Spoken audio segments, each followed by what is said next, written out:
Hello বন্ধুরা, সবাই কেমন আছো? আশা করছি ভালো আছো। এতদিন তেমনভাবে কোথাও বেরোনো হচ্ছিল না, তো এক সানডেতে সবাই মিলে প্ল্যান করলাম কাছাকাছি কোথাও থেকে ঘুরে আসা যাক। তো আমরা সেদিন প্ল্যান করেছিলাম যে বাবুঘাটে যাব।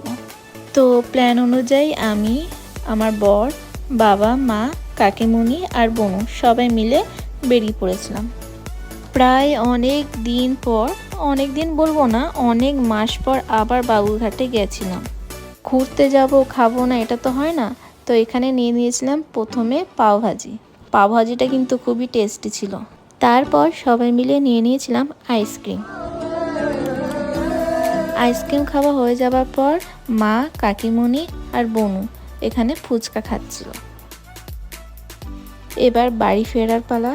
আশা করছি আজকের ভিডিওটি সবার ভালো লাগবে, আর ভালো লাগলে অবশ্যই একটা লাইক, শেয়ার, কমেন্টস করে দেবেন।